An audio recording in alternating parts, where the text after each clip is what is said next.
Avant la prédication de la parole, nous prions. Père éternel, Dieu Tout-Puissant, par ton Esprit Saint, autrefois tu as répandu sur tes apôtres au jour de la Pentecôte. Visite-nous encore aujourd'hui. Présente-nous ton Fils Jésus-Christ et donne-nous d'entendre son commandement, de témoigner de ton évangile et de ton salut à toute la création. Amen.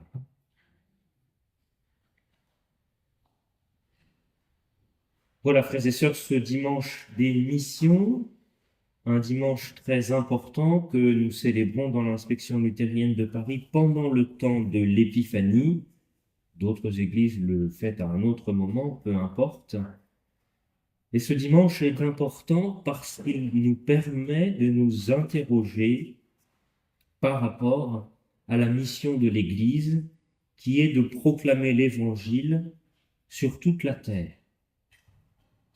Et effectivement, pour réfléchir à la mission, à la propagation de l'Évangile et à la prédication de la parole de Dieu, notre Église nous propose, et c'est pour nous quelque chose de tout naturel ou presque un réflexe, de lire la finale de l'Évangile de Matthieu, parce que nous sommes dans l'année A et que l'année A est l'année de l'Évangile de Matthieu. Vous savez que nous avons un cycle de lecture qui s'étend sur 3 ans, où nous choisissons tantôt Matthieu, tantôt Marc, tantôt Luc comme évangile privilégié, même s'il y a d'autres lectures, notamment de l'évangile de Jean qui s'intercalent.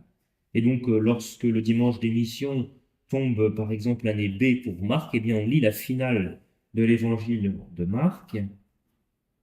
Et donc, dans la finale de l'évangile de Matthieu, nous lisons « Allez, faites de toutes les nations des disciples, les baptisant au nom du Père, du Fils et du Saint-Esprit, et enseignez-leur à observer tout ce que je vous ai prescrit. » Y aurait-il dans l'Écriture un verset plus naturel pour que l'Église puisse, en prière et devant le Seigneur, se recentrer sur sa mission de prêcher l'Évangile?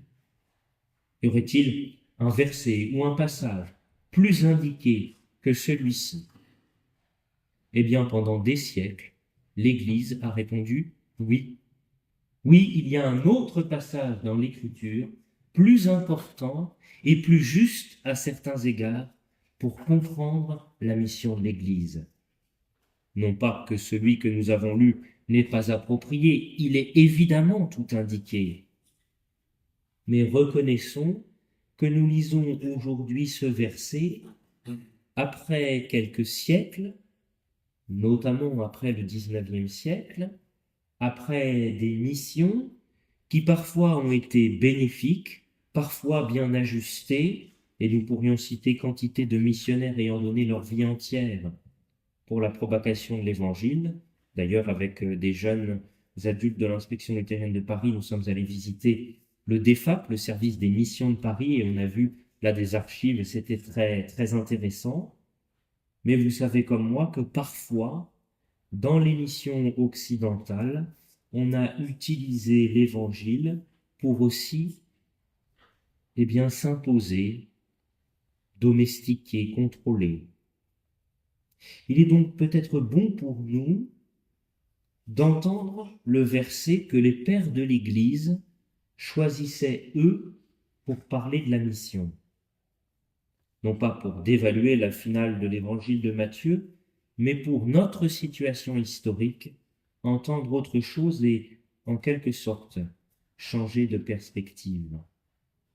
Pour beaucoup de pères de l'Église, le passage de l'Écriture sainte qui parlait spontanément pour eux de la mission n'était pas un passage de l'Évangile, mais c'était un passage du livre des Actes. Et un passage du livre des Actes qui relate un moment de la vie de l'apôtre Paul. C'est dans le chapitre 16, et je vous le lis. Ayant été empêchés par le Saint-Esprit d'annoncer la parole dans l'Asie, ils traversèrent la Phrygie et le pays de Galatie.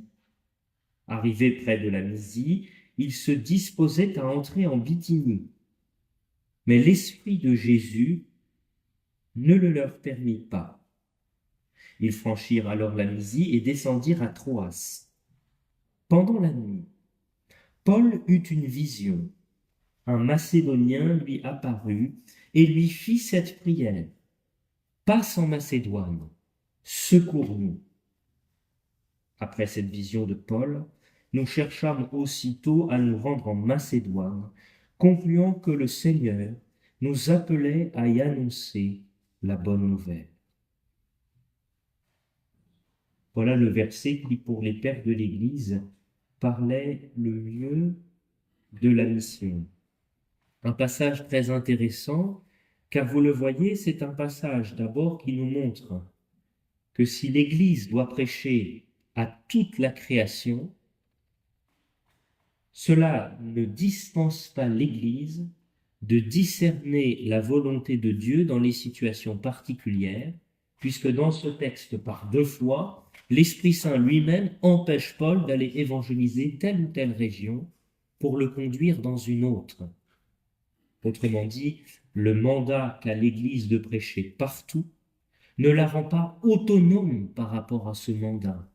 Et dans sa mission, l'Église, comme le chrétien, doit toujours rester dépendant de l'élan que l'Esprit Saint lui donne.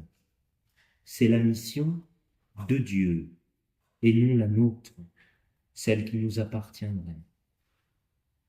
Et la deuxième chose très intéressante de ce passage, c'est que c'est le Macédonien qui demande à Paul de venir. C'est le Macédonien qui dit « Passe en Macédoine, secours-nous ».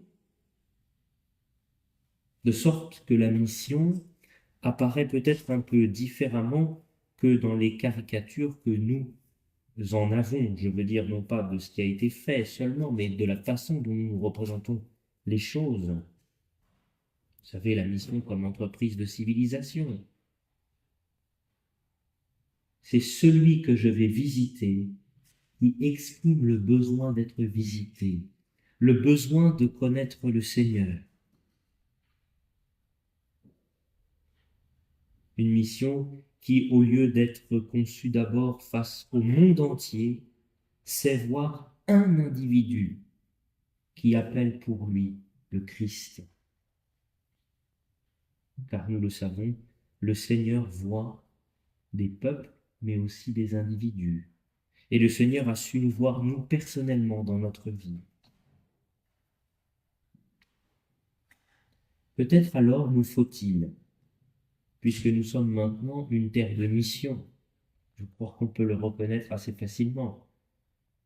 Nous sommes un pays relativement déchristianisé. La mission est aussi à faire chez nous.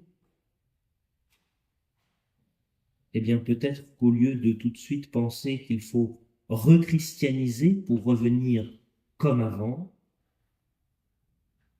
peut-être qu'il faut d'abord chercher dans cette société, dans nos contemporains, avant de les condamner d'un revers de main, les lieux où s'exprime la prière du Macédonien.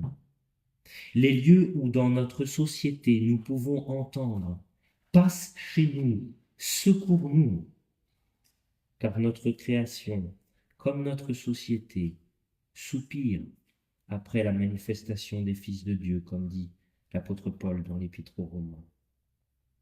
Sachons donc discerner cet appel chez nos contemporains. Sachons aussi nous reconnaître nous-mêmes dans ce Macédonien qui appelle à l'aide. Ce détour par l'histoire de l'interprétation, l'histoire de la lecture que l'Église fait des textes, nous permet de relire la finale de l'évangile de Matthieu, non pas forcément pour les écueils que j'ai dit tout à l'heure, mais pour toute sa richesse et ce qu'elle nous commande, évidemment. Vous le voyez, le Christ nous dit « Faites de toutes les nations des disciples ». Il y a effectivement une notion de quantité ou d'universalité, toutes les nations. Mais il y a aussi, dans ce commandement du Christ, et c'est ce qu'il nous faut entendre, je crois, une notion de qualité faite des disciples. entre faites de toutes les nations des disciples et nos statistiques qui disent qu'il y a X millions de luthériens dans le monde, ou X millions de protestants dans le monde, ou X milliards, je crois, de chrétiens dans le monde. Je crois qu'il y a un petit écart entre ce que signifie être disciple de Christ et être pris dans une statistique du nombre des chrétiens dans le monde. Retrouver le chemin de la mission. Pour nous, petite église en France, c'est réapprendre que la mission, c'est faire des disciples. Or, c'est à des disciples que le Seigneur demande de faire des disciples. Si donc nous devons entendre le commandement du Seigneur, il nous faut nous-mêmes vivre en disciples. Or, lorsque l'on prononce ces quelques mots, vivre en disciples, pour des protestants, cela doit nous rappeler immédiatement Dietrich Bonhoeffer et son petit livre « Vivre en disciple », qui était autrefois traduit par le prix de la grâce. Car il y a probablement pour nous la nécessité d'une conversion si nous voulons réapprendre à proclamer l'Évangile. Car nous avons parfois réduit Bonhoeffer à un simple résistant face au régime nazi. Et il l'a été, et c'est tout à son honneur.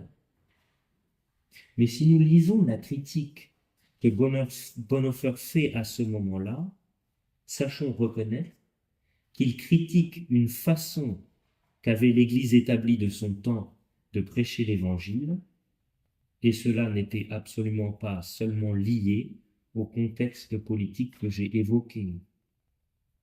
Bonhoeffer critique une grâce à bon marché, qui n'est en fait qu'une théologie de l'excuse, une manière de prêcher la grâce, dont nous, protestants, sommes devenus spécialistes.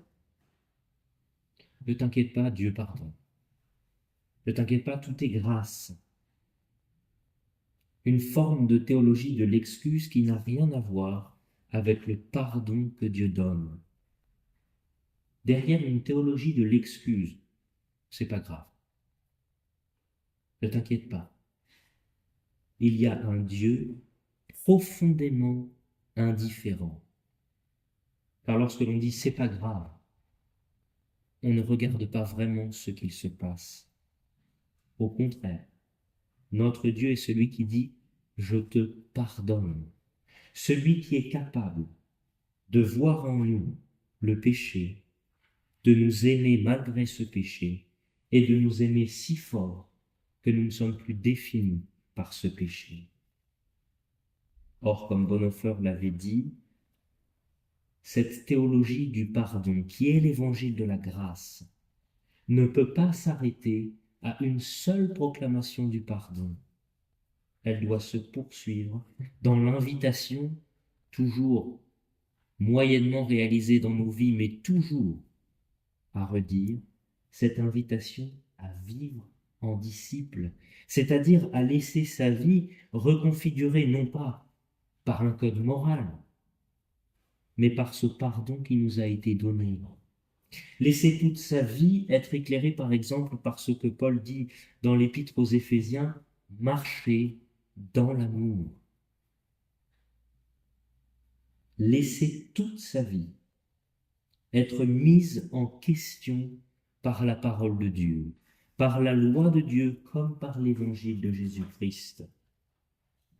Voici ce qu'est être disciple du Christ. Enseigner à faire cela, c'est faire de toutes les nations des disciples.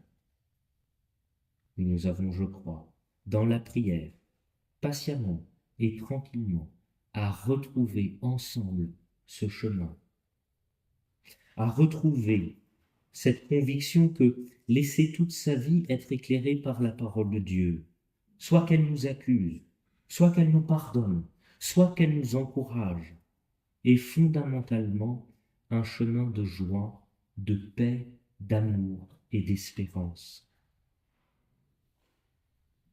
Alors je finis avec Un dernier conseil, ou en tout cas une opinion personnelle que je vous livre sur la mission, c'est-à-dire, pour nous maintenant, on dit beaucoup le témoignage, on dit qu'on est une église de témoins.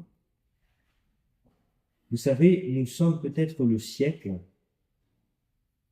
où on a vu dans l'église le plus de témoignages. Je veux dire des réunions de chrétiens où un chrétien va venir sur le devant et expliquer son parcours de chrétien. Et souvent, dans ces témoignages, il y a parfois esquissé un avant et un après, souvent tonitruant. Bien sûr, nous respectons et nous recevons avec grâce ces parcours de vie transformés par le Seigneur, mais faisons attention à ne pas vendre, en témoignant de l'Évangile, une vie rêvée. Attention à ne pas se montrer, pour des raisons quasiment marketing, sous son meilleur jour. Je ne suis pas sûr que témoigner de l'Évangile de notre monde, ce soit de dire « Vous êtes dans l'ombre, les ténèbres et les difficultés, venez à Jésus-Christ, tout sera réglé. » Témoigner de l'Évangile. Si l'Évangile est d'abord le pardon, c'est accepter quelque chose peut-être d'un peu plus difficile. Au lieu de se présenter devant tout le monde en disant « Ça y est, mon cas est réglé. Ça y est, je suis sauvé. Ça y est, ma vie a changé. » Peut-être, et pas forcément devant tout le monde, peut-être d'abord près de ceux qui nous connaissent le mieux, je veux dire nos amis, ceux avec qui on ne peut pas tricher, ceux qui connaissent nos emportements, nos excès, nos moments de tristesse, mais aussi nos joies et nos élans, se laisser découvrir comme mendiant de la grâce, se laisser découvrir dans notre fragilité de chrétien, c'est-à-dire dans notre dépendance par rapport au Seigneur Jésus, se laisser découvrir comme pécheur et comme pécheur pardonné. Voici, je crois, un témoignage plus doux, plus discret, mais qui possède la puissance de l'honnêteté et de l'amour, et qui a une vertu. Quand on dit « ça y est, mon cas est réglé », circulez, il n'y a plus rien à voir. L'histoire, d'ailleurs, de certains témoignages se termine à ce moment-là. Il y a eu des péripéties, et maintenant il n'y en a plus. Eh bien, au contraire, nous pouvons montrer que le Seigneur continue d'agir, que son pardon continue de s'immiscer en nous, dans notre communauté, dans notre Église, pour pouvoir dire que ce pardon peut aussi entrer dans toute vie qui en ressent le besoin, et pour montrer que ce pardon est la seule force créatrice qui subsiste dans notre monde. Ainsi, je crois, déjà dans notre nation, déjà parmi le groupe de ceux qui nous sont proches, nous aurons répondu à l'appel que le Christ nous fait ce matin dans l'évangile de Matthieu. Allez dans toutes les nations, faites des disciples.